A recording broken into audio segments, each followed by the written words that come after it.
Here are 15 XDEFIANT tips and tricks. Whether you just download the game or you're a long-term player, I can guarantee you will find something new in today's video, and if you did, you have to like the video. Most of these tips are aimed to help you get better at the game, and if you haven't already, I do have a part 1 up on this series, so you can go check that out as well. But without further ado, let's get into the first one. We all know how the intel suite works. It scans every now and again for players around you, but you won't be able to scan someone if they are standing behind a phantom barrier. This doesn't apply to the alt though, so keep that in mind. And even on the receiving end, if you just got scanned, you can just slam down that phantom barrier and then run away in the opposite direction of where they're coming from so they don't see you. On the topic of the Echelon faction, if you've played this game a bit, you know that the Echelon alt makes a really loud humming sound. Even the digital ghillie suit makes a really audible sound. Friendly's going for Zone B. But one mistake I see a lot of new players make is not taking advantage of this really loud audio cue. But of course, when someone is using the Echelon ult, they are really overpowered in that moment. They have a really good pistol and they have wall axe. But if you know someone just popped the Echelon ult next to you, then you shouldn't run away. You should just try to challenge them. You can basically predict where they're coming from just by listening to the audio alone. And there are so many instances where you can just catch someone off guard while they're using this ult because they don't expect you to challenge them. Hack in enemy hands.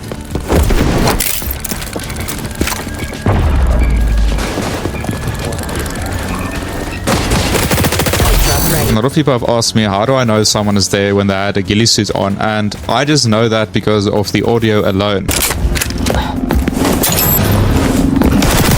But the sound is a really dead giveaway, so I already know just by listening through the wall that someone is using a ghillie suit, and I should be on the lookout for that. Now, on the previous video, I lightly touched on how you can take down Eager's shield, so let's talk about other ways you can break this shield. Now, currently in the game, if you throw sticky grenades at the Eager's shield, there's a high chance that one of the grenades will clip through and kill the person inside, and you should kind of see that as your last resort. Now, if you use your phantom ult and you are on the receiving end of a grenade getting stuck on the outside of your bubble, all that you should do is you should just position yourself into a wall, and then the grenade will just detonate in that wall and it won't kill you. But the Eager's shield actually has a really easy counter. You see, the person inside has to sort of aim that cannon at you, and one thing I see so many new people get wrong is that if they are in that shield, the person who is using the ult, all they have to do is just shoot the cannon or kill whoever's in that bubble with them. That is entirely wrong. Like I said, they still need to aim at you or just in that general direction that you're in. So if you get behind someone, then it's a really easy kill. Although barbed wire isn't something that people use often, obviously the best way to get rid of it is by hitting it. But if you're too scared to touch it, it doesn't immediately activate when you jump into it. So that means is there's a really short delay in which you can hit it while still standing inside of it and you won't get affected. So if you know there's like a weird barbed wire spot where someone like puts it below a window or anything, you can just jump in, sit inside it for a really short time and then hit it and you'll be completely fine. Now, I'm not really going to be going over some map spots, but I want to show this really cheeky angle on Arena. If you played Arena enough, you should know that people love to abuse this head ledge on the small wall here. And the easiest counter is just to get below them on this little side lane and you can just get this really good angle on their legs and they can't do anything about it. Especially if the zone is right here, then if you somehow get yourself into this door frame, then you are in a pretty good spot because no one can get on this head ledge and they are forced to chow you from the front side. The firebomb is really strong, we all know this, but how can you use this to get the most out of it? The firebomb has a pretty big radius, and if someone is rushing you, you can just slam that thing down on someone and it will basically insta-kill them. And phantoms will survive the initial blast, but all you have to do is just use it and then shoot them. One of the deadliest things that you can do in this game is to conceal the fact that you do not have the firebomb ability, then completely catch someone off guard when they try to push you. And one mistake I see so many new players make is the fact that they intentionally rush you just to firebomb you. You should see the firebomb as a way to take down Eager shields and a way to defend yourself. If you're running around trying to actively firebomb people, it just won't work in your favor. You should use it in a really offensive type of way because it is a really deadly ability if you know how to use it correctly. And I speak for a lot of experienced phantom players here. We are actively looking for cleaners using that firebomb ability on us while we're using our ult. So the best way would be to jump down on top of someone using the Eager shield so they don't know where you are, and then you can just get an easy kill with that firebomb.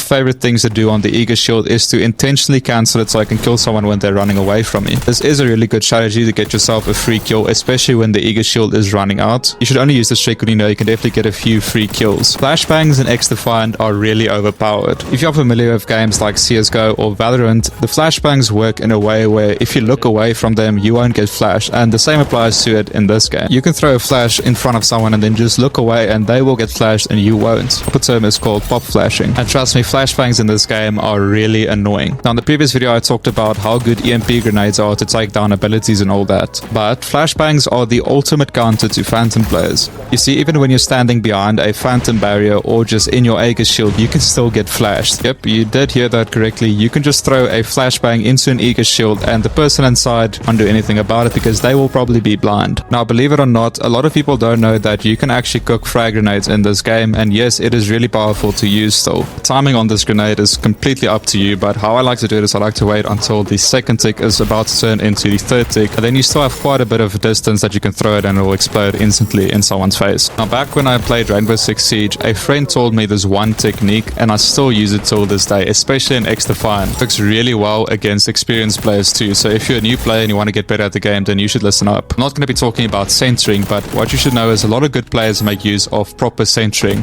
and we could take advantage of that by just getting on top of an elevated surface and then you just throw the aim completely off, because obviously they are aiming at head level, chest level, and meanwhile you're just standing on the stable and now they're aiming at your feet. Running with recoil, this next step is for you. Now once again, if you played games like CSGO, you will be familiar with what I'm about to tell you. In this game, the crouch animation is near instant, and this applies to most FPS games that have a pretty much instant crouch transition. How it works is when you mid-spray on your gun and you are struggling with the recoil, all you have to do is just crouch down, and what it will do is it will bring the spray back down to that crouch point. As you can see here, what I demonstrated is once you start shooting and you crouch, the point where you started shooting from will be lower because of the crouch, obviously. And I use this in a lot of long-range gunfires just to negate some of that recoil. Let's quickly talk about the minimap. Now, if you're a COD player, you know how important this minimap is, and it is still important in this game. The minimap is really powerful because you can see on the minimap where someone shot a gun close to you, and you can also see the location of your dead teammates. And I use that way more than actually trying to see where someone is shooting their weapon. I know what area my teammate died in. I can sort of guess in the direction the enemy came from or where they might be set up. Alright, now for this last tip, I put this one at the very end because I'm not sure if this is going to get patched out of the game. It probably will, let's be real. But there's a glitch on a lot of the maps where on these lower obstacles you can actually look through them and you can see name tags through the wall. It's pretty insane, and on most maps this is a thing, and it even happens through some walls, so do with that information what you will. That said, remember, if you did learn something new today, do like the video, and you can also subscribe for more videos like these. I do take a lot of effort to make, so if you could just smash that subscribe button, it would mean the world to me. But with that said, comment your own tips down below, and I'll see you guys in the next one. Cheers.